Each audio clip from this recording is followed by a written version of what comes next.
Good afternoon and welcome. Lacrosse Fire TV's coverage of the AJO4LAX 2019 13th and final edition marches on with probably the highlight matchup of the day. It's going to be the Lovett Lions taking on the Roswell Hornets. I'm John Morgos, subbing in. I'll be with you for the next two games, joined by Mike Rabbit. And Mike, this could be, as I said a few minutes ago, this could be the highlight of the day. Absolutely, John. So we saw some matchups that, you know, the first game of the day, one-goal game, great competition. And then the last couple games, the size of the last two schools has kind of paid off for them as they were 6, 7A schools. And they had a little bit more in the tank than the smaller private schools that they went up against. So to watch this game, this is going to be a great game to focus in on.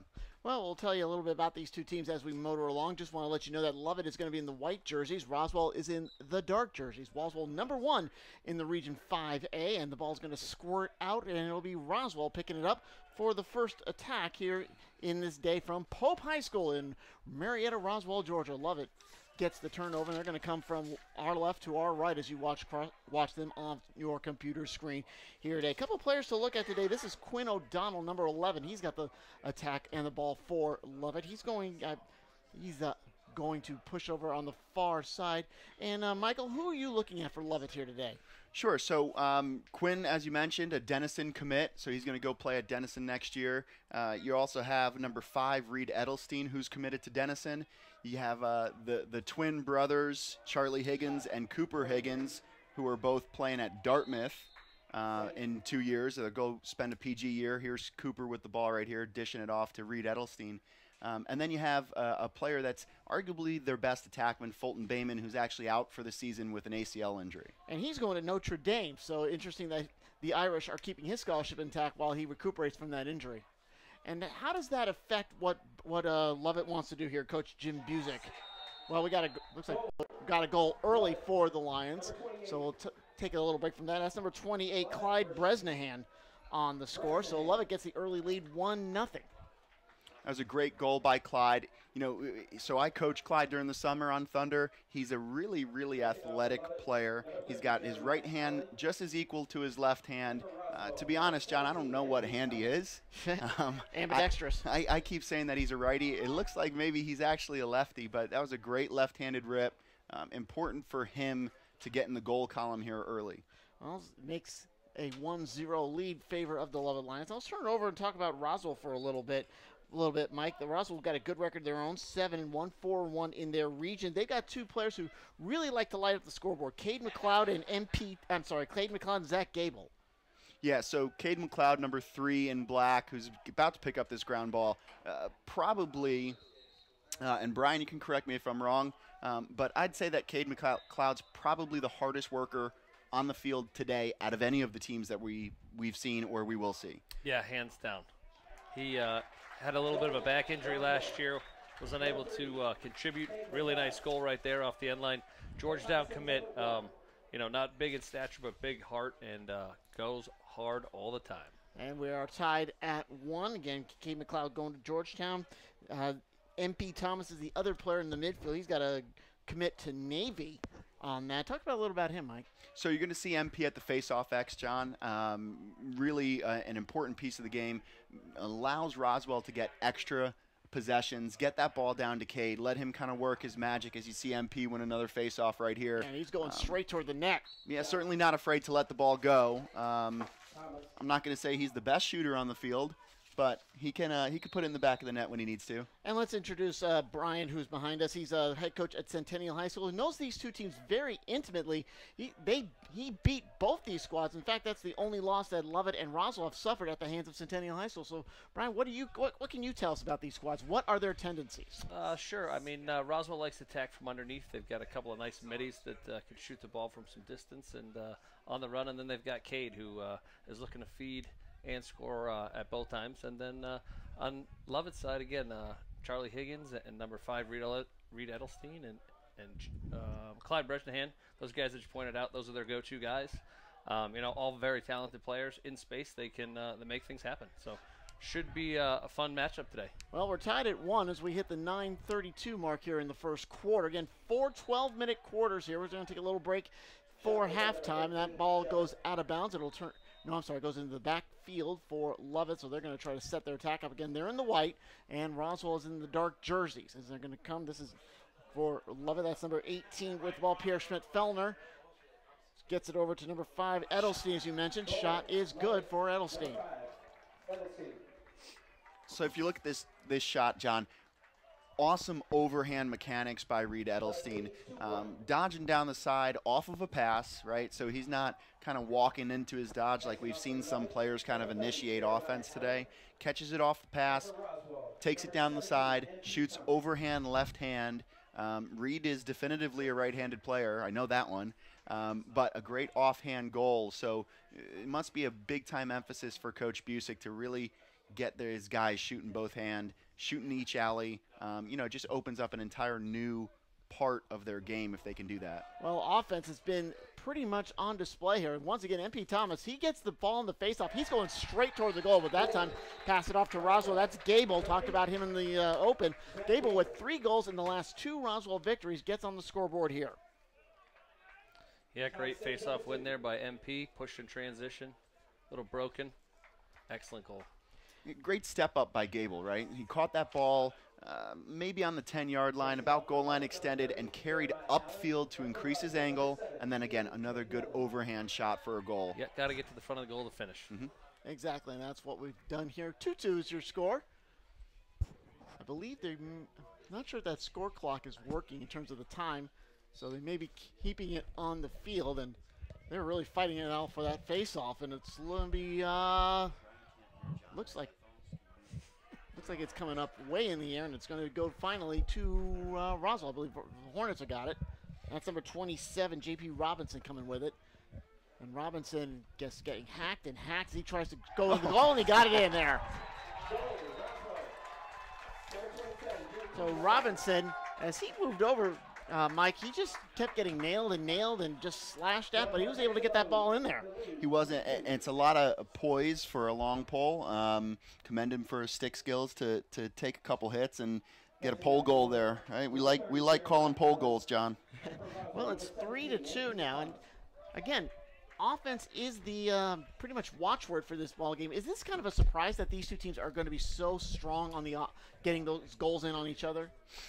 Well, you know what? We have 2 high-caliber opponents here, guys that are really going to put the ball in the back of the net. So this is where MP is going to become a factor, and MP is going to really help Roswell get a couple extra possessions, especially when, I think we've seen each possession there's been a goal. So 5 goals in the first 4 minutes of the game. The last 3 games haven't quite been as calibered, let's say. Well, again, if you joined us for our last game, the one between Blessed Trinity and Lambert, you mentioned Lambert with the 10-goal, 9-goal, I think it was the final score over the Blessed Trinity Tritons, a good score. And you mentioned there it was the kind of the stamina for Lambert that gave him the edge in this one.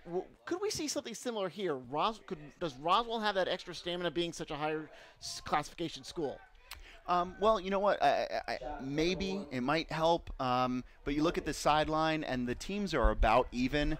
So it looks like maybe about 30 players on each team or so. So it's going to come down to possessions, right? So we keep talking about MP getting extra possessions there for Roswell, but it's going to come also down to who can put the ball in the back of the net. You got Charlie Higgins in net for Lovett. He's a really, really good goaltender attending Dartmouth in the 2021 class.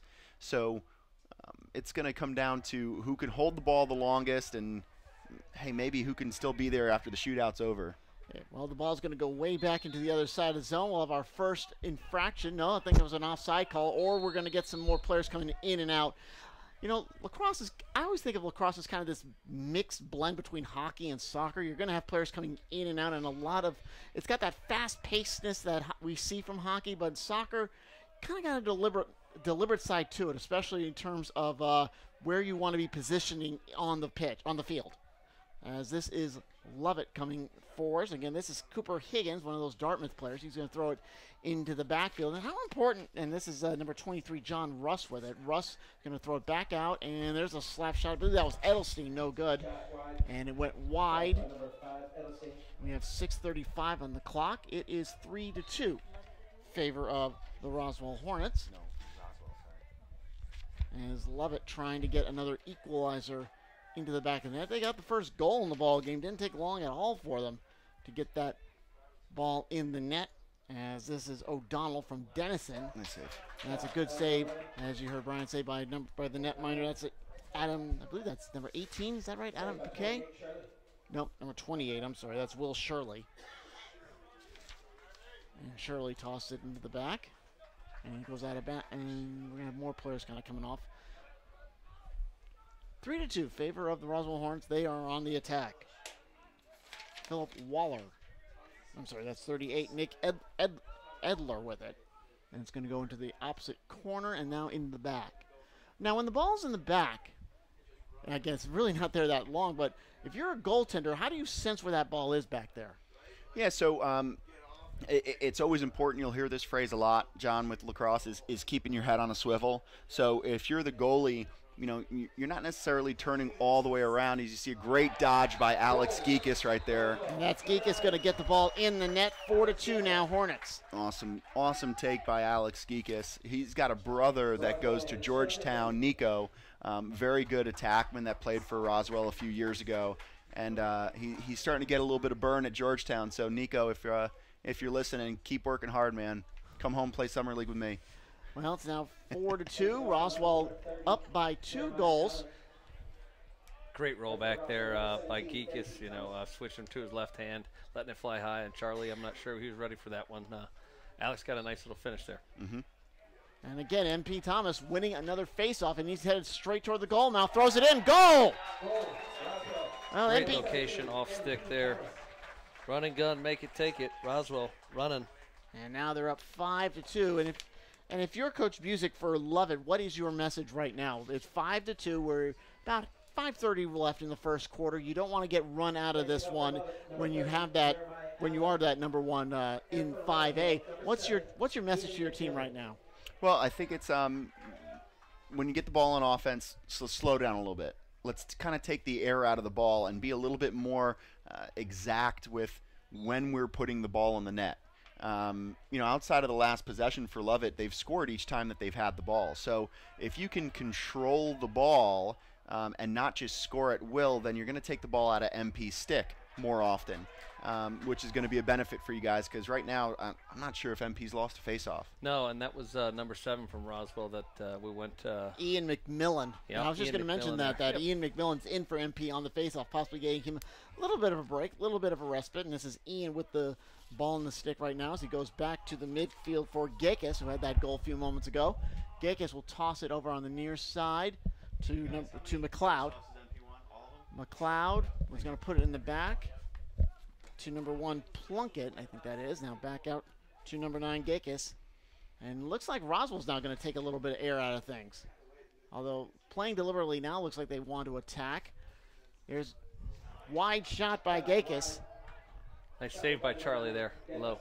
Yeah, but Plunkett's in the backfield. He's able to get it back, and the possession's going to continue. Yeah, this is a guy to watch right here, Plunkett, number 1. He's super athletic. He's got a really nice shake when he dodges from X, which is behind the cage. So he does a really great job of leaving defenders behind and then finding the open guy and dishing the ball. Well, this possession is continuing. Lovett's in the zone right now. I think Roswell's trying to figure out what they're trying to do with it, who to move where. Well, they almost had a good shot. Looks like the ball went right through the stick, and now here's Lovett. This is number 13, David Shepard, coming with it, but he'll turn the ball over. Nice play by Gekas to get it back. Gekas goes through 4 people, could not get a good shot off, could not get a good clean. Ball's going to go high in the air, but as Lovett is trying to get control of it and get something going. And sandwich was Drew Balzer back there. That'll be an infraction, and Lovett will get a kind of a free possession right now. And while Lovett gets that ball back, look who is right there to have that ride down, right? Cade McLeod. He's going to be all over the field today, and there's no stopping him. You can't say slow down. You can't say stop. He just doesn't have it in him. He is just 100 miles an hour the entire time. Yeah, he and Evan Plunkett, I want to say, were on the opposite sides of that sandwich that resulted in the free shot for Lovett. Again, Roswell 7-1 on this season. They just defeated Dunwoody 2 nights ago, 14-7. Hat tricks for both Cagle and McLeod. Again, Cagle with hat tricks in his last 2 matchups. As Roswell again goes into kind of a more deliberate offense that we've seen. Connor Moore with it in the backfield. Looks like Roswell's in a 1-4-1, just trying to figure out where they want to attack the matchups from. That was Cade McLeod in the back. Over to Eric Barron, number 16. Now here comes McLeod. He wanted to do a wraparound. Good job for Lovett to force him off that. That was Shepard who kind of pushed him out toward the sidelines. Over to Moore. Moore takes a shot high. And Number 11, Moore. Went high over the goal mouth. 2:14 left in the first quarter. Roswell with a 5-2 lead, and after the teams were trading goals pretty much at will in our first 5 minutes, we've kind of, well, right when I said that, it's Cade McLeod scores again. That makes it 6-2. Just as I said that we've kind of gotten to a little bit of a rhythm. Cade McLeod found a hole in that zone you were talking about and put it in the net. Yeah, this is going to be a hard, a hard thing for Lovett to fall into is this zone. You typically see a zone maybe when you don't have guys that can break it down. You don't have outside shooters. Roswell has that. Roswell has guys that can break guys down and find the pass. Because Coach Steven Ianzito, Syracuse alum, defensive-minded kind of guy. He played D-midi at Syracuse, so he can understand that and break that down pretty quick for his team. And guys, that was MP Thomas again with the face-off win. This time he got the better of Jeremiah Allen for Lovett. And once again, Roswell with the ball in the stick, and they're just kind of, I wouldn't say it's the basketball equivalent of a four corners offense, but now it looks like they're starting to move the attack. Working around is Edler. Comes to the near side, still has the ball in his stick. Edler, guarded by number 23, Walker Saint. Back out. Oh, nice little assist, and oh man, nice little whip around by Gakis. Kind of a one-timer, if you'll forgive the analogy. Yeah, it was a great through pass from Cade over the top. Alex caught it, one step, let it fly, low to high. Tough to stop from 9 yards when you get a guy that can shoot it 80 to 90 plus. Yeah, and boy, that was that just whistled off the stick. Yes, it did. Yes, it did. Alex works really hard on his shot. He does have a great shot. So to see him, score that first goal earlier, I think it was a low to high shot in the opposite corner. This one, he dropped his hands down to kind of catch the pass and brought it top shelf. So right now, if you're Charlie Higgins, you got to demand a little bit more from your defense, pushing out and not letting these guys have these wide open shots. Well, as we see MP lose first face-off of the day. Yeah, he did. But actually, I think what Allen did, he kind of just got into his backfield and let his back defenders kind of take care of that for him. But either way, it's a lost face-off for Roswell. Now it's going to be Lovett on the attack. Lions down by 5. Closing stages of quarter number 1 here from Pope High School. The Pound is what they refer to this, which isn't a big surprise considering they are known as the Greyhounds. Again, we'll see them in our final matchup against the Johns Creek Gladiators at approximately 6 o'clock Eastern Time here on La Crossfire TV. Hope you can stick around for that. But for this one, it's Roswell and Lovett. Here's going to be a shot by Edelstein. He's got one earlier, but that's wide to the left. That's a great look by Clyde, dodging down the alley and throwing back over his shoulder, right? Something that we really emphasize in our Thunder practices is that throwback when you're dodging one way to open up for the other midfielder. So great look by Clyde. Reed's got to bury that ball. And when you get the chances, as you said, got to bury it, especially when you're down by 5 goals. You don't have many chances remaining. But Lovett can't come back. Here's Ferreira, and that is going to get stuffed in the goal mouth. Number 4, Ferreira. Ferreira on the attack position. Couldn't quite get that one to go. Good little Italian kid, Emilio Ferrara. Trying to rev it up like a Ferrari. Now here's number 23, Walker Saint. He doesn't have a lane. As the clock winds down, shot at the buzzer by Edelstein, and he beat the buzzer. Deep overhand bomb to low corner. Downtown Edelstein. And that one just beat it 7-3 now. And that's a kind of a one. And we'll be right back with the second quarter after this on Lacrosse Fire TV.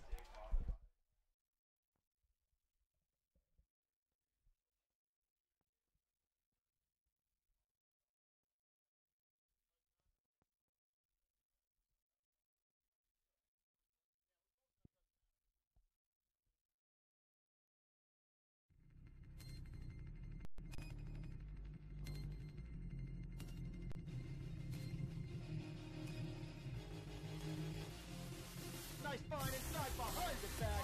That was pretty. Nick was his third of the day. Out of the timeout and the eyeball. They're working on the attack. Here he comes. Gilliam comes in. Fires that goal! Back-to-back goal for Gilliam. Rosie wants to go early. He's got his left hand. Look inside. Mills shot goal. And the win in the third overtime. And the back was cleared. Pull it up and put it into the box. People's gonna go all the way. Attack right in front. Save their goal. You talked him up. There it is. I was going to say he's going to get another one before this is over.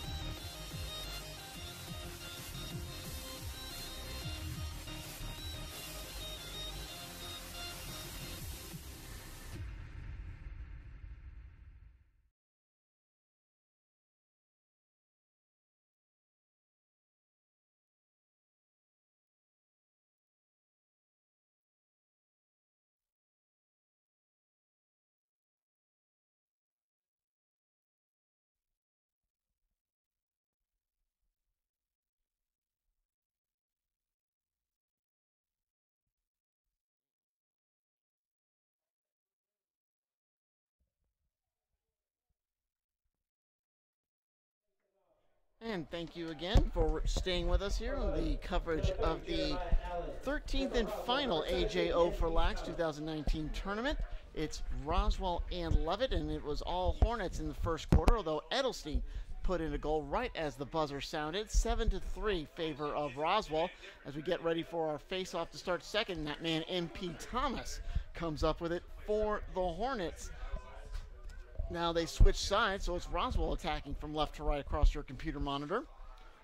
And Mike, let me ask you this. How important is that goal by Edelstein right as time went down to try and give Lovett maybe a shot in the arm to energize them in this matchup? Yeah, look, lacrosse is a game of momentum swings, so it's really important to have these little momentum pushes every once in a while. And nothing gets your team amped, motivated to get out there and work harder than a late quarter goal like that, right? So really important for Reed, one, to motivate the team, but two, and probably more importantly, to put something on the scoreboard for Lovett.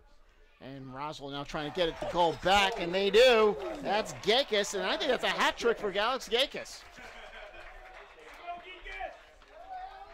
With 11:07 left until halftime. It's now 8-3. Yeah, that's what I have. 3 goals for him. Yeah, Geekus is shooting lights out right now, and this is great for him, especially early on. He's a junior, John, so you know, he has an obligation to the team to kind of be a leader, and for him to have 3 goals in a game like this, where we thought it was going to be maybe a little bit closer. It's 8-3 here at the top of the second quarter. So for Geekus to have a hat trick, that's awesome. I'm very happy for him. He works really hard. And MP Thomas again winning the faceoff. And with Cade McLeod going to Georgetown next season, as you said, Mike, that's going to leave a hole in the leadership position. Could this be Geekus' way of saying, hey, look to me to be your leader? I think that's exactly what it is, John. All right, well, it's going to give Coach Ionzito a pretty effective offensive punch, sure, if that does happen. Well, it's 8-3, as we've mentioned. We're about 10:36 left until halftime. Roswell won another possession, so they're just kind of operating in their own backfield right now. This is Edler, and he's going to bring it into the near side, and Evan Plunkett back to Edler, and they're just going to be kind of working back and forth right now. Just working around the backfield, finding a zone, finding some sort of way into past the Lovett defense. Again, they're in the Roswell in the dark jerseys, Lovett in the light jerseys. Well, Geekus tried to get it on that far side, didn't come through for him. And it's going to result in a turnover, and David Shepard coming for Lovett here. And ball's going to go way back on that near side. This is number 8. That's Cooper Higgins, twin brother Charlie Higgins, who's not really having a... I can hear you in my headset. You're too loud. Not really having a good day in goalmouth. Already given up 8 already. As it again, 8-3. Lovett, the top team in 5A, against one of the big boys in 6-7A. And this is Quinn O'Donnell who's from Denison, going to Denison. Couldn't get anything on that possession, so they'll set it up in the backfield and reset. Now, Denison, O'Donnell and Edelstein both going there next season as O'Donnell winds up, couldn't find the goal mouth, puts it in the back. Now, Mike, I'm going to be honest with you. Denison is not one of those schools that I've heard of in terms of lacrosse. Actually, if you asked me to point it out on a map, I would go somewhere in the Dakotas. What can you tell me about that school, Denison? So Denison's a great D3 program. They do a really good job of recruiting outside of kind of the traditional hotbed. So I think they're getting a steal here with Reed and Quinn, kind of as this little package deal that they got. But you always see them kind of hovering top 20, right around that area for D3, so they compete very well. It's going to be a great school for both Quinn and for Reed. Well, here's Reed with it. He puts it up, and it goes off the right side. Nice save by Shirley. And he's trying to get to McLeod. But where? I guess what I'm trying to ask is, where are they located? Are they in the Dakota? No one knows where they'll. We'll figure that out. Anyway. Yeah, I think that they're up in Ohio, John. Oh, that okay. Yeah, that makes sense. 8-3 is your score, as Roswell takes it.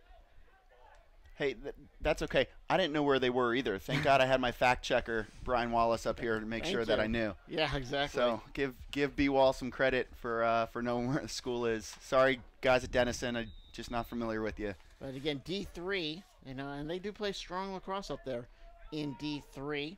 We always think of D1 getting all of the air and all the attention, but no, there's good performances, good players in just about every level. It's just a matter of getting a chance to shine. It doesn't matter where your chance comes from. If you get it, take it, make it, take advantage of it.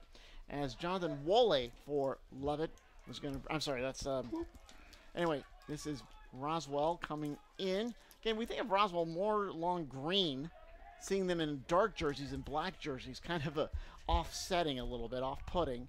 But they are in the dark jerseys and Lovett in the white jerseys. Both schools very close to where we are right now, as Connor Moore is going to get pushed down, turns it over, and Shepard comes up with it. Now in the backfield, they're still trying to get it free. Got it to hit. Looks like got it to Higgins, and we got a flag down. I'd be very interested to see what that flag's about. Nice to see that the referee's using the same color that's football flags, although those things look a lot larger than football flags. Now this clock is going to stop with 7:16 left until intermission. Looks like, sounds like, what was that, an offside? 1 minute. Slash. Oh, 1 minute for slashing. I couldn't tell you where it happened. Maybe it happened off ball, and we just didn't see it. But yeah, I'm not sure where that penalty came from. I didn't see that. I think that was a little frustration from Cade, kind of turning the ball over there, kind of something behind the play that we didn't get to see. Well, that's, I'm shocked to hear that Cade would commit something like that. That's interesting. Well, we're teamed up by 5 goals. Here's O'Donnell. They just looks like Lovett's just working around the 5 players that are surrounding the mouth, almost like a. Reed Edelstein overhand hammer again, the low corner. Well, that's kind of where Gotta he likes. get to his hands. He is a deadly shooter from 10 to 12 yards. That's kind of where he likes to operate. So Edelstein makes it 8-4 now. So I've known Reed for 6 years since I've been down in Georgia, and just the last couple of years he's developed this incredible shot that he's had. It hasn't always been fundamentally sound. He's kind of fallen into some sidearm and some underarm stuff, but that wasn't the Reed Edelstein that I knew when I came down here 6 years ago. That was an incredible shot. So a testament to how hard the kid is working outside of practice and even in practice. But, hey, fundamentals, right? Overhand, high to low, perfect shot. Watch out, MP Thomas. He drives it right in, but wide. Very interesting what MP Thomas was able to do. He's able to squirt the ball out toward the Lovett side of the Lovett goal side and then just burst out, got it on the run, and seemed to have a full head of steam. Just kind of pushed it to the right as he made that shot. Yeah, real master of his craft, John. He puts in a ton of work working on face-offs, and he has a little whistle timer that he listens to in his headset when he's doing face-off work that helps his reaction time and helps him get better. Here is Roswell now up by 4. Nice goal save by Higgins. But the ball did not get cleared. Let's see who's going to come off with it. Trying to keep it on their side is Roswell as McLeod comes up with it. Is that first save for Charlie? And it looks like McLeod is just going to hang on to it for a little bit and get everybody reset. We've got 5:37 left until halftime. 8-4, Roswell Hornets here. Trying to get the goal in. Actually, it's interesting. I think that's Plunkett in the backfield. Now Plunkett's got it. I thought Plunkett, when he was on that left side, I thought maybe he was trying to do a wraparound. Now a hard shot high. Nice save by Charlie. That's a little confidence there from Geekus. Right, he's taken, 3 shots? He's got 3 goals. Here's 4th shot. Hey, when you have the hot hand, keep giving him the ball. So he's just got to recognize, hey, that didn't work for me. So don't get discouraged that you got saved. Come back, fix the mistake, shoot high to low, get a goal. Shooters are going to shoot, and Charlie, obviously, couple quick saves here, maybe get his confidence going a little bit. See if Lovett can't put a little stop to the bleeding and go on a run themselves. Well, we got a timeout on the field. 5:16 left until halftime. 8-4, Roswell. We'll be taking a quick break here on La Crossfire TV. Heels or flats? Heels. Around here, we're decision-making pros. But when she got injured last season, I almost made the wrong decision. I thought I could take her where I rehabbed my knee, but her coach told me, take her to Children's. No thanks. All that experience helped my daughter heal faster and come back stronger. Now we just need to decide where I'll play in college. Road trip.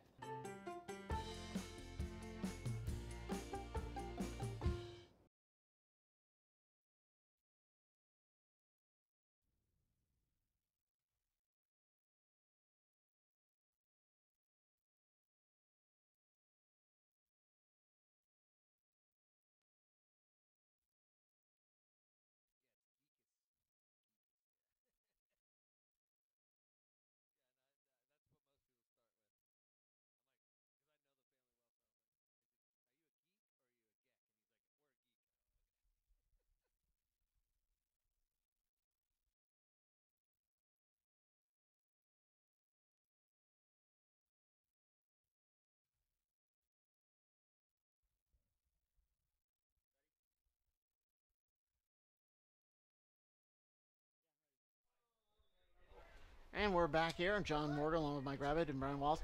It's Lovett and Roswell so far. All Roswell 8-4. They had a 7-3 lead after 1 and are just kind of keeping Lovett at bay. But these two teams very strong, both highly ranked. Lovett number 1 in 5A. And I think Roswell is 5 in the latest polls. There's a slingshot in by Plunkett. Didn't go in. Another great save by Charlie Higgins. He's got now 3 saves here in probably the last 2 minutes, so he's starting to see the ball. He's starting to get a little bit of confidence saving the ball. So, and you see Lovett forcing those outside shots, right? When a goalie's got a couple goals that's fallen in on him, it lowers your self-esteem. So you want to see outside shots where you could track for a while and build some confidence. So I respect the zone call here by Coach Busick. Let your goalie get a little bit warmed up. Well, it is warm downstairs. That is for sure. 66 degrees is, as I mentioned, match temperature. Probably one of the best days in Georgia we've had in about, I would say about 3-4 months.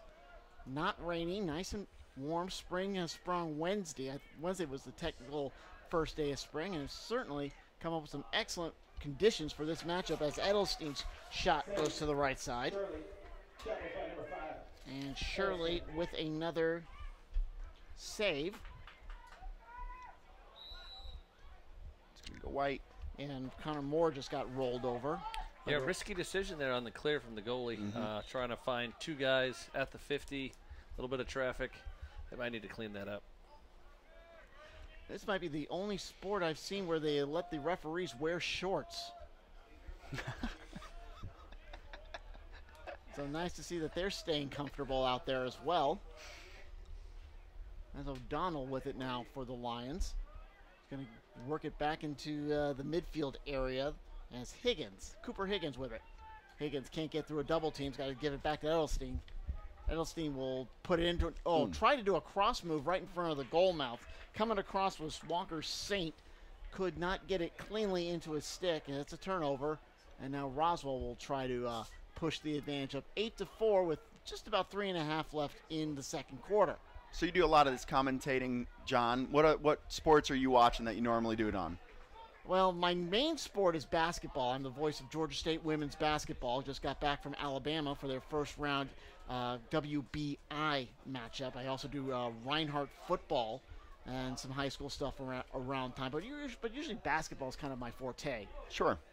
So you'll see a lot of comparisons on a lacrosse field to basketball, right? And we're always trying to compare our sport to something that somebody might know a little bit more about, because not a ton of people know really how lacrosse is played or what it's played like. But basketball is probably the biggest draw to lacrosse. So when you see these multi-sport athletes that are such a prize for these college coaches, they're recruiting a lot of basketball guys. And earlier on a broadcast with Ned, we were talking about how, Pat Spencer is arguably one of the best lacrosse players in the country. And he's going to use his 5th year of athletic ability to go play basketball, D1. I mean, he's going to go to Maryland or somewhere like that to go play basketball. Oh, that was a shot by Gakis. That did not go in, and Gakis with the hat trick already. And Lovett's got to take advantage of the goalie. Chance. Oh my gosh, here's timeout. That's Charlie Higgins, who's just taking matters into his own hands there, looked like. Hey, you know what? Sometimes when you're the goalie and you're frustrated with how many shots are coming to you, how much rubber you're seeing, you kind of have to put it on your back and say, if you guys aren't going to do this for me, I'm going to go do it myself. But going back to that shot by Geekus, so that's now 2 shots stick side high after he's had 3 for 3, to start the game. Now he's 0 for 2 in the last 2. He's got to start pulling that ball low. And if that's not what Steven Ianzito's saying in the huddle here to him, I'd be very surprised. Yeah, I think smart timeout here by Coach Busick. Lovett trying to settle some things down, got a really good look. And, try to get themselves back into this thing. Obviously, MP Thomas kind of running away with some face-offs and kind of Roswell having their way with the possession time. So big opportunity here for Lovett to try to lock one up. And what is the I'm not really sure who exactly was called that timeout. Might have been Lovett because they had possession. That's right. Yep. So Lovett called it because they could do that with the possession. What is the advantage of calling a timeout so close to halftime? Sure. So, one, the biggest thing is to draw up a play, right? That's what everybody kind of wants to do is get the ball, put in a perfect play, score a goal. But sometimes you have these momentum swings, as we talked about earlier, where lacrosse is a very momentum-driven game. So sometimes you just call a timeout to calm your team down and say, listen, it doesn't have to be all this craziness. Let's just kind of be cold and calculated to what we're doing. Great shot by Cooper Higgins there. That was a good shot. Man. There you go, a little three-man weave. Yep. Cooper coming off the top side, gets his hands free. Deadly shooter, makes the goalie pay. Great timeout by Buse. Pulling a play out of John Danowski at Duke's book, right? They won a national championship doing that kind of 3-man weave up top. So Busick implementing that for a rival, right? I mean, Busick's a UNC guy, so for him to give some credit there to Duke is for sure. Well, sure. Steal what you can. That's what makes you a good coach. Yep. Well, imitation is the sincerest form of flattery. That's right. And 8-5 now, so I think it's very important for Lovett if they can keep it at 3 goals and prevent Roswell from scoring going into halftime. That'll be another one of those momentum boosters, and it all goes back to that Edelstein goal as time ran out in the first quarter. but they don't have an answer for MP Thomas on the faceoff. That is for sure. Jake Puckett comes up with it after the pass from Thomas, and he's going to get swapped out as Roswell gets it to Gekas. I'm sorry. Yeah, believe that Busick will draw something up during halftime to take care of MP. Whether it be put a long pole on the field and beat him to the ground ball, or just beat him up, there will be an adjustment for face-offs come halftime. Yeah, I think you got to kind of double pull the wing and make him go backwards and not expose the opportunity for extra transition. Yeah. Here's Plunkett. Is he going to try a wraparound? No, he wants to. No, he did try a wraparound. Just pushed it up high. Number 1, Plunkett. We got 40 seconds remaining until halftime. And here goes Cade McLeod. You better believe he's going to get this ball. Oh, here's timeout. Another timeout. I bet Roswell's going to take this one. And this is kind of like what Coach Busick did during the last timeout. Get a play drawn up. Yeah, absolutely. And with 35 seconds, probably definitively, this is going to be a play drawn up, right? Yeah, I would think that Coach Ianzito's going to go into his top 1 or 2 plays here with kind of some short time to try to free up one of his studs to make something happen. Yeah, a little inbounds play, right? Something along those lines. Shout out to my Lemoyne days, a panther or a cheetah type play off the end line, a pick or a curl, and free up somebody that's going to put the ball in the back of net. Yeah, and we've seen Lovett come out a few times in this zone, so just because Zito might want to run something that he might get a man-to-man look, they might pop into a zone. So I think Roswell's got to be ready for a little bit of both, depending on what Lovett decides to come out here with. And this will be the good testament to Lax IQ. How quickly are they going to be able to identify what Lovett comes out in? Is it an immediate zone read, or hey, we're man-to-man, we have to run, play 2, right? Yep. If Zito's sending the guys out on the field with anything less than 1 play, or anything less than 2 plays, I'm sorry, he has to have something for both sets of defense that he's going to see. Well, let me ask definitely. you. I'm sorry. Well, let me ask you guys. Who do you think is going to be, Cade McLeod or Will Gekas? I think Cade or I think either one of those guys could end up finishing the ball. All right. Well, let's see which one he goes to. With 35 seconds remaining, 8-5. Lovett has kind of gotten the lead in this quarter, 2-1. And they're in a zone here. And you're going to see that kind of a 5-sided, working it around the goal now, seeing where to put the ball. Again, that's Zach Gable in the back end. There's Plunkett popping off the crease. Watch how hard McLeod works inside. Oh, slash out. Is that Cookie? That was Connor Moore Connor with Moore. the shot. But it got hit from the back now. Lovett trying to get something going at the end, but not enough time. Connor Moore just kind of had this ball in his stick, but he really wasn't looking at the back end of it. That's what allowed Lovett to kind of slap at it and get it out. He's trying to, wind up and kind of left his stick behind him, and the defenseman made a great trail check. You got to kind of keep your stick in front of you as you're going through traffic and pull back to shoot. And he was kind of loaded up a little early there, and Lovett stole that rock. All right, 8-5 as we hit halftime. We'll be right back with more on the Crossfire TV.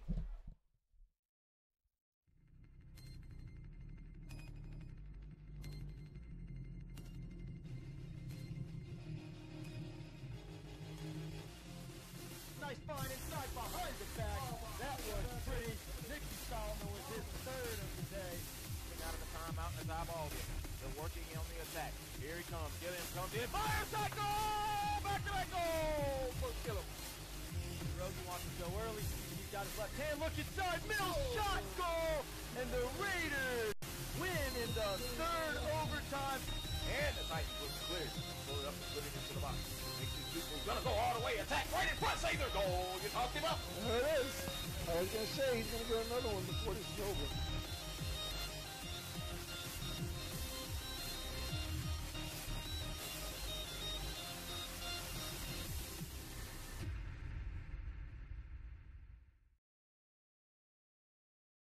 Heels or flats? Heels. Around here, we're decision-making pros. But when she got injured last season, I almost made the wrong decision. I thought I could take her where I rehabbed my knee, but her coach told me, take her to Children's. No thanks. All that experience helped my daughter heal faster and come back stronger. Now we just need to decide where I'll play in college. Road trip.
third quarter about ready to start. 8-4 is your score, favor of the Roswell Hornets over the Lovett Lions. John Morgo alongside Mike Rabbit, Brian Wallace from Centennial High School. And Mike, let me ask you, what's the message from both coaches to their teams? So I'll take Lovett. Brian, why don't you take Roswell? So if I'm Coach Busick, I'm figuring out this face-off X, right? And it looks like he brought 2 poles up. While he doesn't have a pole facing against MP, this is going to be kind of a let's go pinch him and cause him to get the ball out of his stick. But offensively, get more shots on Cage and make them quality shots. You know, they put a couple right in the goalie's stick there. They've gotten lucky on a couple others, so let's take some quality shots. I think from the Roswell perspective, you know, you're doing a great job of the face-off X. You're maintaining possessions. Continue to be patient and get good looks. There's no reason to force anything. They got to come get us, being up a couple goals. Take the opportunities that are there. If there's opportunity to push in transition, push. If not, continue to just play your 6-on-6 and break down the opportunity to get some good looks. Well, Roswell had a great chance. They had an open Cage look. Couldn't quite get the ball free to get a good shot off. And you were right about what they wanted to do to defend what MP Thomas was doing. I noticed someone came up and immediately hit MP as he tried to race toward the goal. And that kind of forced Roswell kind of off their game just a little bit. But now the Hornets do have it. They're in the dark jerseys. And Lovett is in the white jerseys, the light jerseys. They're up 8-4 are the Hornets, trying to go 8-1 on this season. Both teams one loss to the same place, Centennial High School, behind, and their head coach is right behind me. And he knows a lot about these squads. And what we do know is that Alex Geekus is one of the strong players in this ball game. He's got a hat trick already. Cade McLeod's got a pair of goals. And for Lovett, well, it's that man number 5, Reed Edelstein. He's got a pair of goals. As the shot goes wide.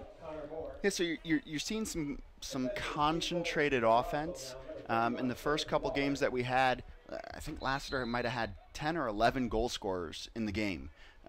So much more diversified offensive threat from some of the other schools. Here we're a little bit more concentrated, which is okay, right? Those players are stud players, and they should be touching the ball more often than not.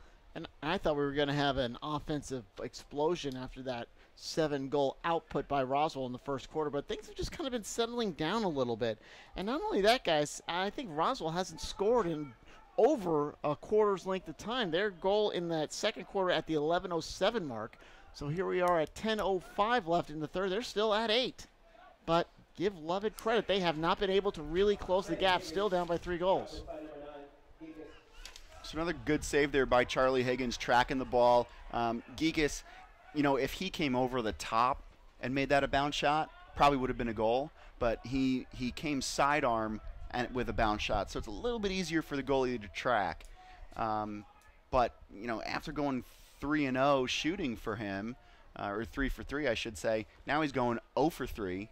So 6 shots, 3 goals, still a pretty good day for him, but let's see if he can kind of dial that offense back in for himself. Here's Edelstein with the ball in his stick. Tosses it over on that far side to Cooper Higgins. Higgins, the twin brother of Charlie Higgins. They're both going to Dartmouth in the Ivy League. So they're smart players as opposed to good as well as good players. Here's Bresnahan. He had the first goal of the day, and Bresnahan puts it wide. Shout out to Andy Pons, Clyde the Glide, with a nice little move there and shot. Maybe if you put it low, I don't know how many more times I'm going to say that today. Maybe if you put it low, though, it's going to be a goal. Yeah, they all count the same. High, low, as long as they get in the cage. Yep, name in the paper, right? Philip Waller is your new goalkeeper for the Hornets. He's in place of Will Shirley, who did an excellent job in that first half. And I'm not... All right, let's see if Lovett can capitalize on Roswell's failed clear here. Keep the pressure on. Yeah, you figure that Lovett just needs that one other goal to get closer, and then the kind of things would go their way. They would get that momentum on their side. It's, again, 8-5. We got about 8:30 left in the third. Lovett has scored the last 2 goals. Much like hoops, John, it's a game of runs here. You know, 1-2 goals here. Guys can turn it around pretty quick, put the pressure right back on. Well, Higgins will put it over to Saint on that far side. Now here's a wind up by Edelstein wide to the near side. It's starting to look like there's not a bad spot in the field for Edelstein to shoot, and I'm so happy to see that he's confident shooting the ball. Don't stop, man. When you watch this film on Monday, when you get together with the team, don't stop shooting, Reed. That was Quinn O'Donnell tried the wraparound, wasn't there, but Lovett's going to keep the possession and reset the offense. It's kind of the same thing. You get a shot, try to put it in, it doesn't work, so you have to kind of get it back out in the backfield and just reset. Go from zero as get your offense going. Kind of an offensive rebound. Right. Opportunity to reset and go again. As Jake Puckett has it in the back, trying to get free. He's guarded by Brooks Rackley. And again, back in the backfield, wind up. Oh, I thought for sure that O'Donnell was going to wind up. Nice save by number 31, Philip Waller. Shot was by number 11, O'Donnell. And Waller will get it out again. He's in for Shirley. I'm not joking. The Roswell Hornet goaltender is Shirley. And here is Roswell going. There's Cade McLeod. Had 2 goals in the first half. John, was that an airplane reference? It was. Okay. Geek is with it. You knew I was going to do. I'm positive, and don't call me Shirley. Exactly. That's where I was headed with that. That's where I was headed with that joke. I picked up where you're putting down. Cade McLeod in the backfield now. He's going to reset now. Trying to make a little spin move on Shepard. Brings it in back, winds up. Mom goal. Nope, to the left. Shot by number 3. Went to the left and kind of got hung up in the goal mesh. Yeah, so here's some terminology for you, John, some lacrosse terminology, and this will up your game a little bit in the next game that you comment on. When the ball hits the side of the cage like that, we call it a mom goal. A non-goal? Mom. Mom, okay. So we call it a mom goal because all the moms in the stands cheer, thinking that it's a goal. So it's a goal, okay. We have a little fun with it. All right, I wrote that down, so I'll have that in my repertoire for next game. That's going to be Pope and Johns Creek, the highlight of the afternoon/evening here at the 13th annual AJO4LAX, the 2019 edition. 5 matches. This is number 4. Got one more coming up. That's the hometown Greyhounds against the Gladiators from Johns Creek. Hope you can stick around and catch it with us. We'll have it for you right here on Lacrosse Fire TV. Here with the game in hand, it is Roswell and Lovett 8-5, and it's been this way for a long time, as Roswell has gone almost an eon without a goal in the net. 5:30 right now, so it's been a good about 17 minutes or so since they've been able to put it. And trying to reverse that is Cade McLeod going to Georgetown. McLeod does not. Luck. Yeah, now he finds number 9 Geekus, and it's a nice save. Higgins up to the task again, yeah. Really feeling comfortable in that cage, seeing the ball really well in the second half. Yep. And I think those are the Johns Creek players over there on the far sideline. They just left the left side of the far stands, and they're headed down to the locker room to get changed, as they know they are up next. We're going to have that match for you at 6 o'clock Eastern time here on Lacrosse Fire TV. Here's 5:11 left in the third. So now Geek is 0 for 4 on the last 4 shots. So, and they've all been saves, right? So, in my opinion, as a shooter, as kind of what I do, I'm saying, you know what, maybe I lost the heat. I got to pass the ball now for the next one, because right now everybody on Lovett knows when number 9 touches it, he's going to be shooting. So, let's get one more, and you're going to start getting a couple of assists here for Geekus. Might want to find Cade McLeod, but instead they get Evan Plunkett in the back. There's a wind-up by Moore. Shot wide. Wide to the right. 38, Edler. Actually, this was Nick Edler with that. Edler midfield. Got a couple goals by McLeod, a couple goals by Geekus. Goal by Robinson out of the backfield. And Brian, you were talking to us about J.P. Robinson. He's going to Lafayette. Yeah, great story about JP. Blew out his ACL 2 years ago, and came back, worked his tail off to get back in shape, and going to go up to Lafayette and have a great opportunity to go up there and contribute right away. We saw him score a goal early. He's got really soft hands, good frame, top-notch defender in the state. J.P. Robinson. Evan Plunkett couldn't put it in. Yeah, when you told me Lafayette, I first thought of the school in Louisiana due to my Sun Belt bias, but no, they actually mean the Patriot League and the grouping of Lehigh, Holy Cross, in fact, Colgate, who played Tennessee yesterday in the NCAA, Thursday. No, it was yesterday in the NCAA first round. They were out of the Patriot League up there. And whistle. A little sloppy in the clearing game here. Everybody's starting to feel their oats a little bit. I think sun's setting in. Everybody want to make a play. 3:50 remaining, 8-5. Still plenty of time for the Lovett Lions. They're only down by 3, but again, they really have to take advantage of the fact that Roswell just has not been able to get the ball in net. And guys, is it more of the fact that Lovett's defense has gotten better, or has Roswell's offense just been not clicking?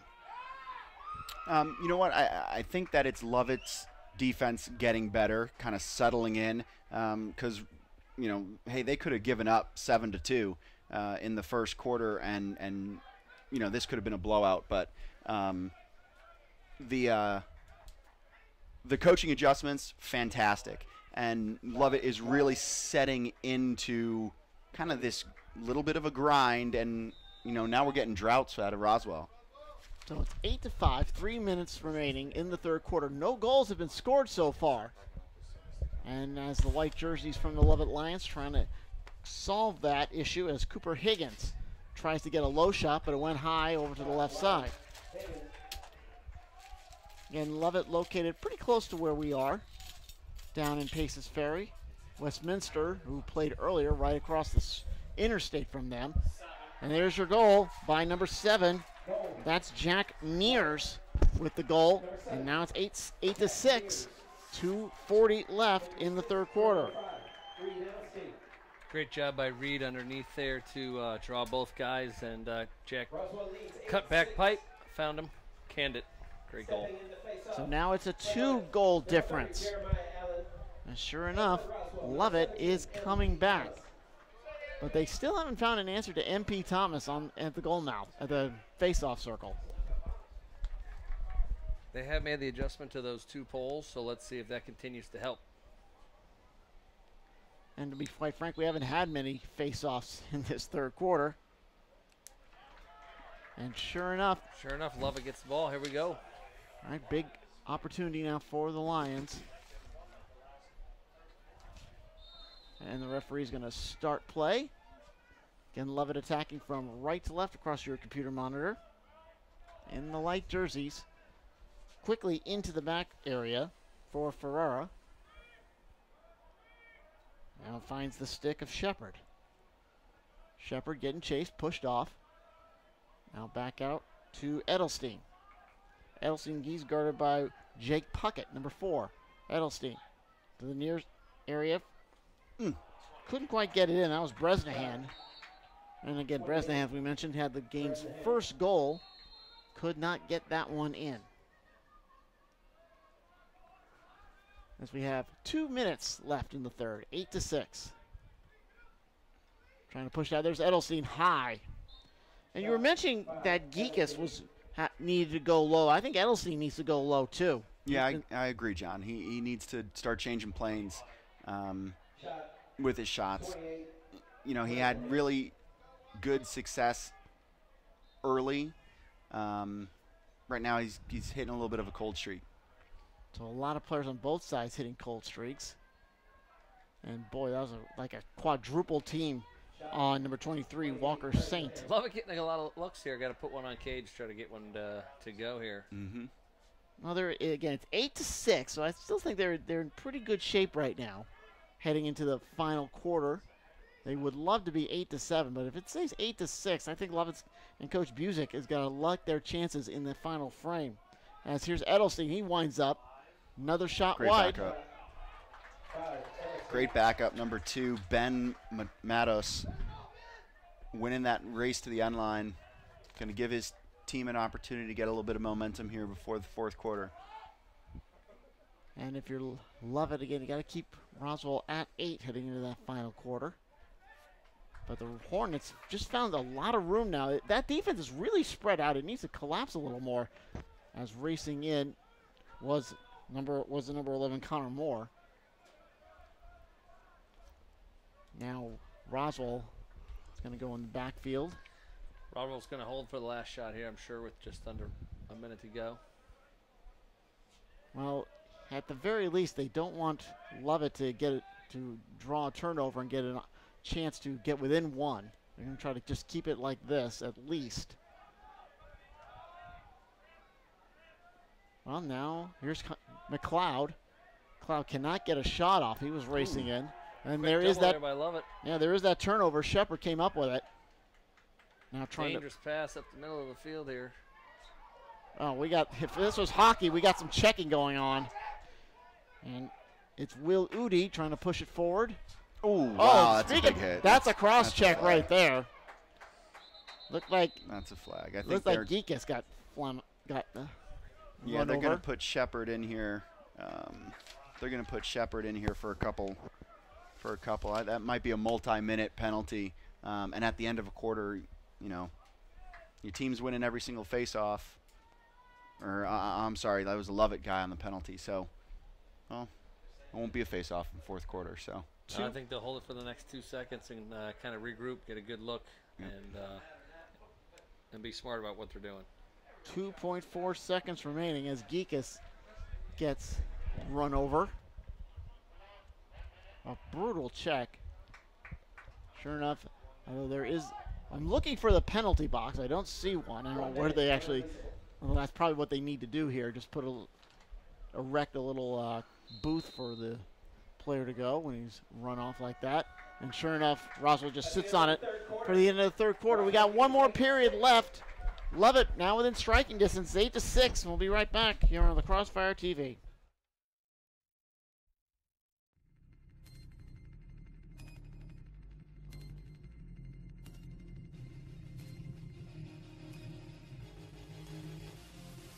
Nice find inside behind the back. That was pretty. Nicky Solomon was his third of the day. Out of the timeout and it's eyeballed it. They're working on the attack. Here he comes. Gilliam comes in. Fires that goal! Back-to-back goal! First Gilliam. Rosie wants to go early. He's got his left hand. Look inside. Mills shot goal! And the Raiders win in the third overtime. And the Titans was cleared. Pull it up and put it into the box. Makes these people gonna go all the way. Attack right in front. Save their goal. You talked him up. There it is. I was going to say he's going to get another one before this is over.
$12 more minutes in regulation, and all Lovett needs to do is get 2 more goals, then Roswell to at least extend it. They need 3 more goals and keep Roswell off the board to get the win. It's 8-6, and Roswell's defense doing well, but their offense is just in a major funk right at this juncture. Stuck at 8, only 1 goal since the first quarter. It will be Roswell on the attack. And they're just going to work it around the goal mouth and the cage. As this is Plunkett just trying to find some sort of avenue. And that's Cade McLeod on the nice assist by Geekus. Good look there by Geekus, not to shoot that, hesitate, let Cade sneak into the soft spot, catch and turn. Great goal there, a man up. Well, hey, what did we say? Geekus doesn't need to be a shooter anymore, right? He's proved that he can be a shooter, so now starts shelling the ball out.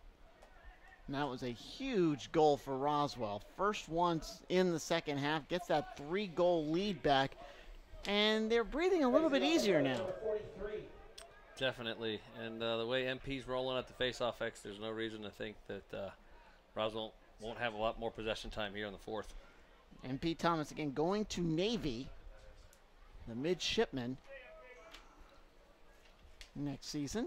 Wish him the best of luck with that. Well, we'll have him for one more year here, John. He's only a junior. Oh, he's only a junior. Okay, I'm Yep. sorry about that. As MP gets it off.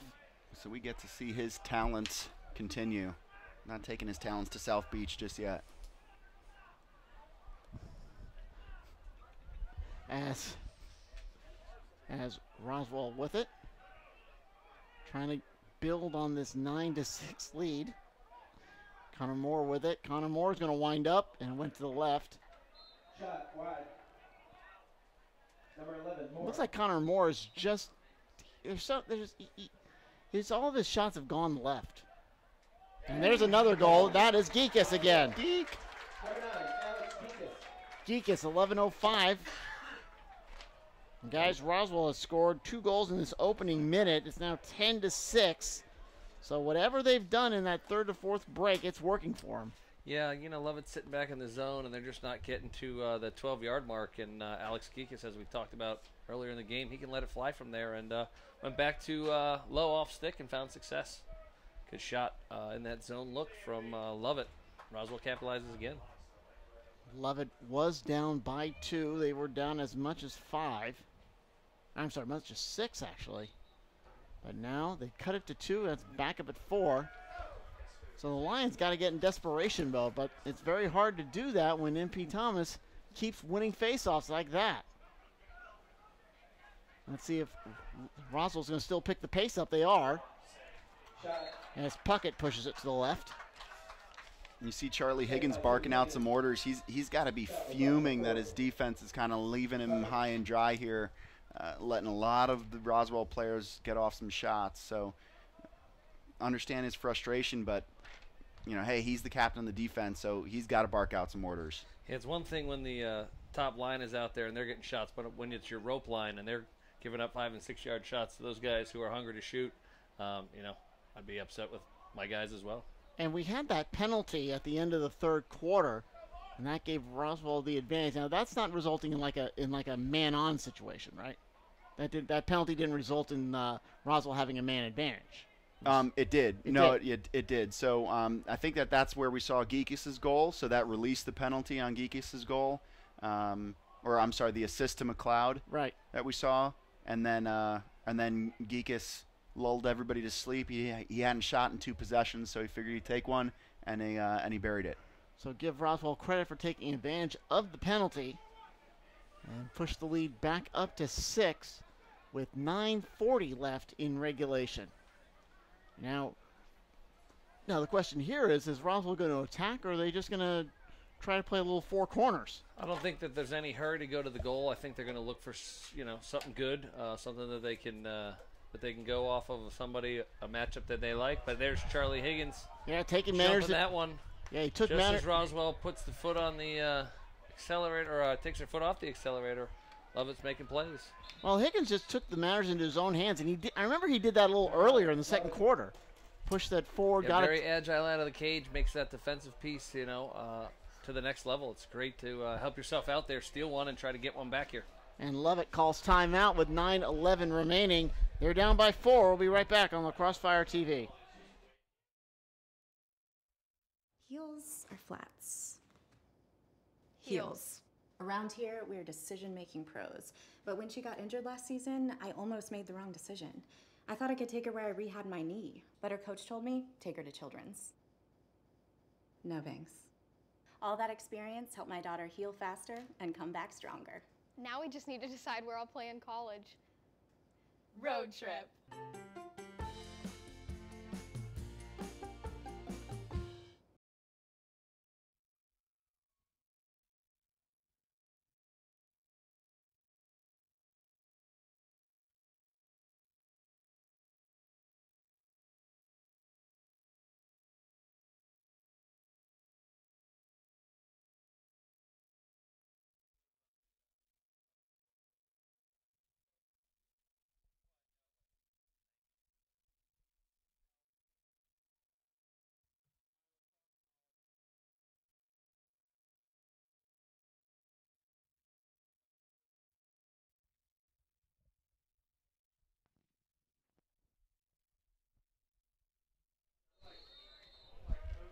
after the timeout. Lovett will keep things going. We'll see if Coach Busick draws up another play, whether or not it worked. Down by 4. Roswell strikes for 2 goals in the first part of the fourth quarter, gets their lead back up to that 4 amount. It was down to as much as 2. As Lovett playing very strong. Nice. That would have been a good play by Ferreira. Simple he got little in. Wheel, little drag and carry, found the underneath guy. Good finish by Ferreira. Yeah, Ferreira from Edelstein. He makes it 10-7. Lovett not going away. And that whole play got started by Charlie Higgins, just taking, as you said, matters into his own hands in the backfield. Kind of a dangerous play a little bit if you want to think about it, leaving that cage unguarded. But he was there. High risk, high reward, right, John? Exactly, and that's exactly what Lovett got out of it. 10-7. As they're back down by 3, but they got to take advantage of it. It's time running out on them. And again, MP Thomas won another face-off. I don't know how many I think he's 15 unofficially.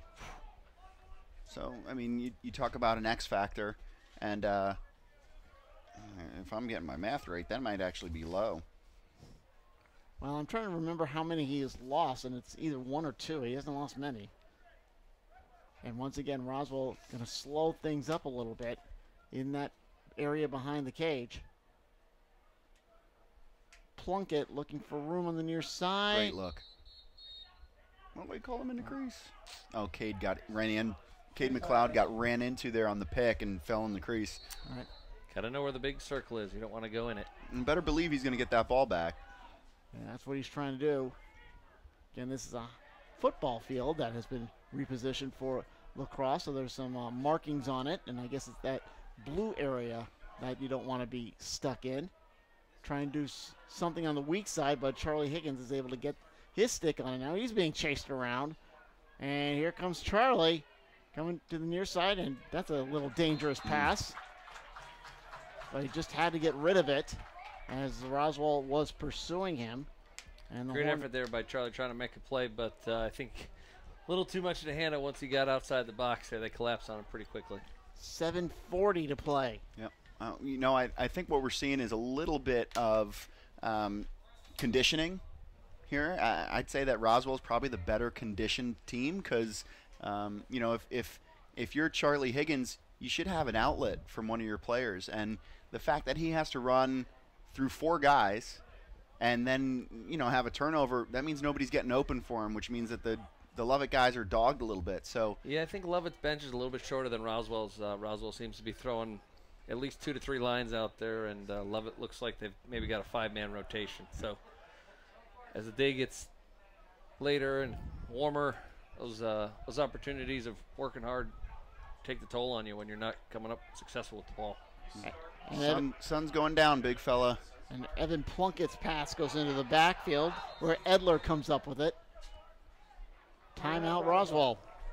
I think Judo wants to get it under control, put a little plan in place here, and grind some clock. 6:33 remaining. 10-7 Hornets. Back after this on Lacrosse Fire TV. Heels or flats? Heels. Around here, we're decision-making pros. But when she got injured last season, I almost made the wrong decision. I thought I could take her where I rehabbed my knee, but her coach told me, take her to Children's. No thanks. All that experience helped my daughter heal faster and come back stronger. Now we just need to decide where I'll play in college. Road trip.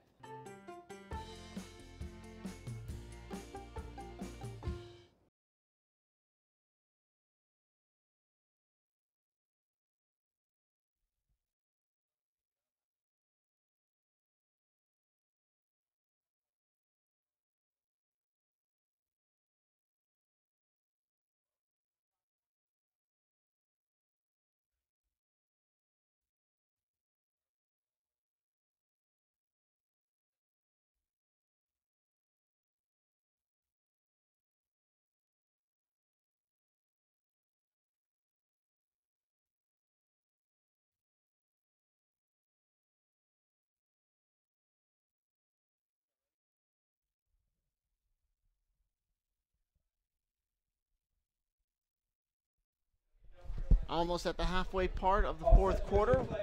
Lovett down by 3, 10-7.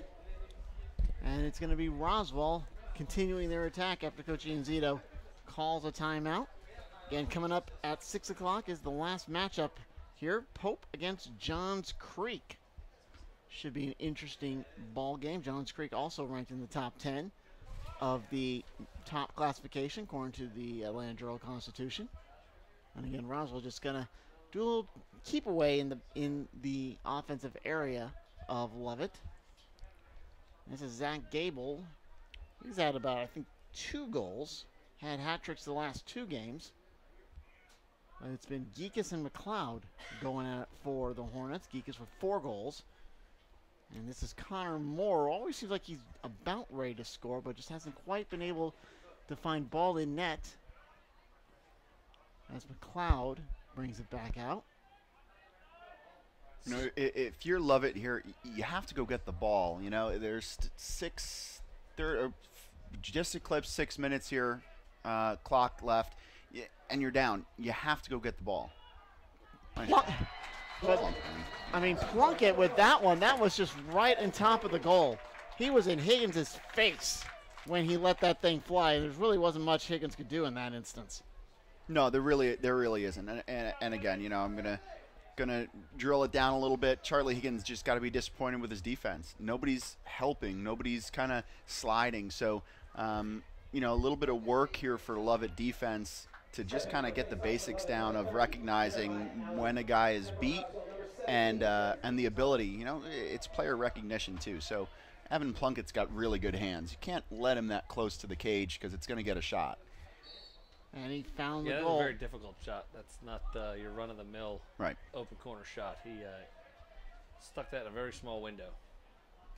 But he was able to find it. It's 11-7, a 4-goal lead, as Lovett's chances of an upset dwindling rapidly.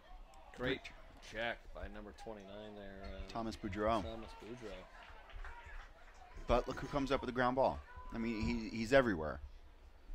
And McLeod has it on that far side. Now he's going to bring it over to the opposite corner and swing it out. Looks like Roswell's going to reset. For about 5:10 remaining. Hornets on a 4-goal lead. Trying to find a way in. Back out to Gable. Gable, the number 16. That's Eric Barron. And there's a flag.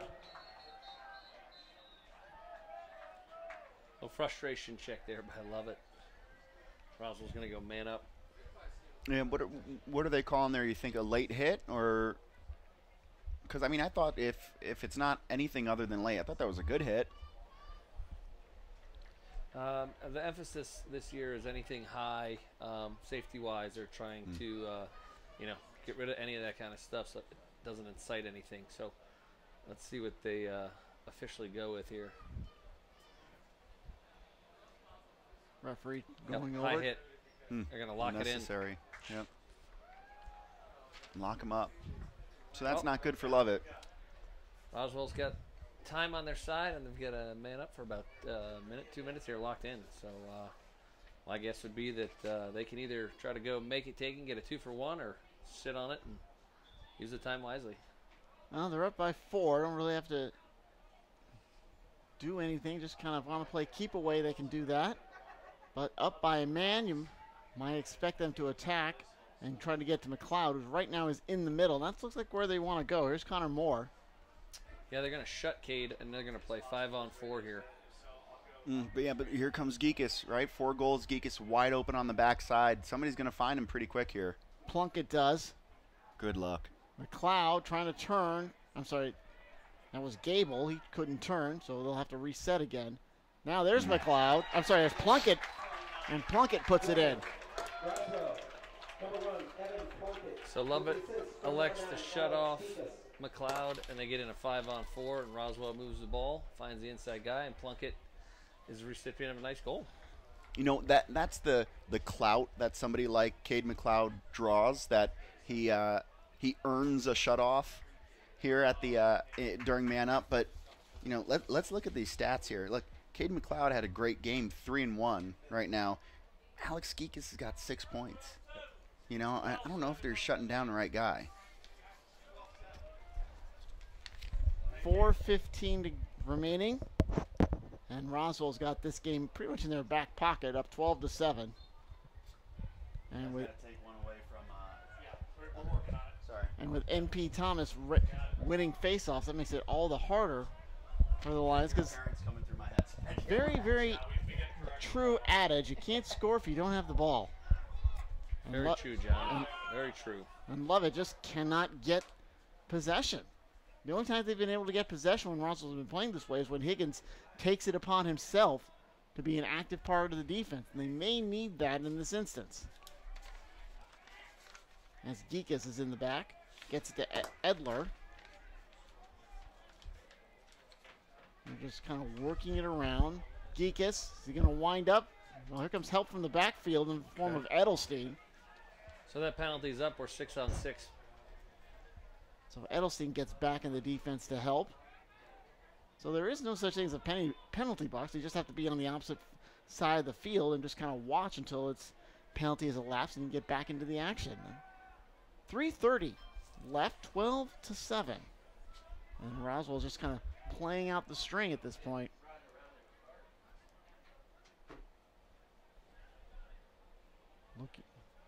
So guys, next up we've got Pope and Johns Creek.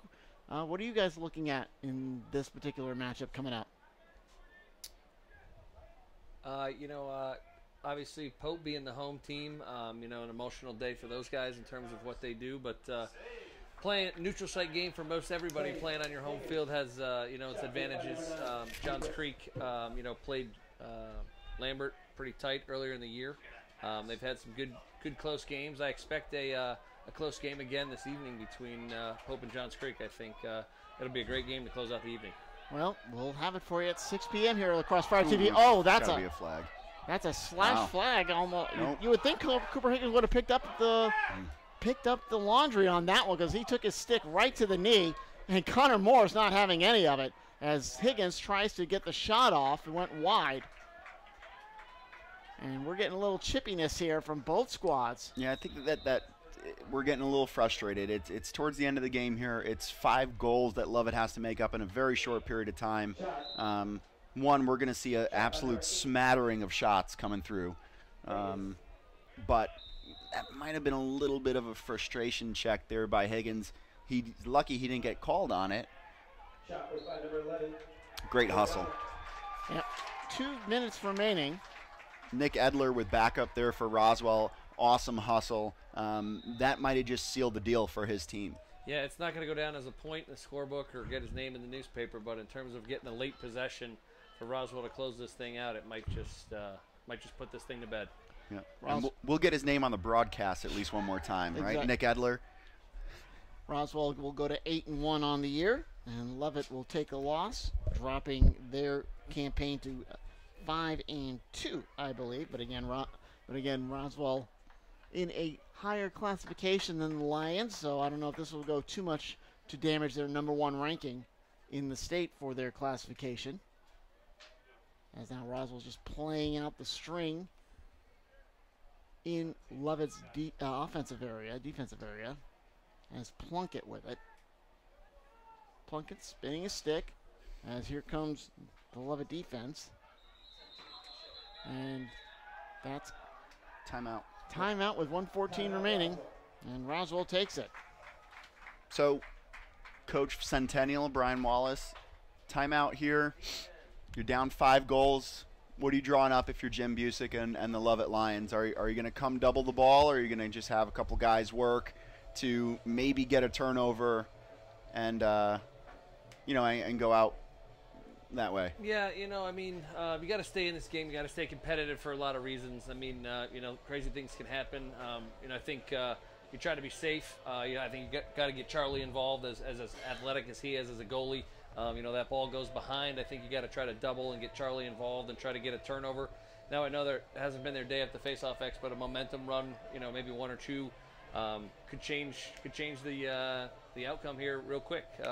For Roswell, you got to think they're going to just kind of stay in the 4 corners and kind of just play keep away and call it a day. Exactly. And Roswell will continue. And guys, do you think Roswell's one of the what gauge to me your opinions as to whether or not Roswell can win the state championship in this top region? Do you think they're a contender? I definitely think you know that Roswell's a top 5 team in the state, especially at the big classification. You know, they've got some offensive pieces that are nice. They've got a pretty locked down D, and arguably one of the best face-off guys in the state, at least at the 7A level. I know we saw Dylan Farley earlier today, but there's a lot of good guys playing out there, and you know, if you have the ball, it's a great opportunity. Lambert used that a couple times when they won state championships, and back in 2013 when we had Zach Levy, it was the same thing.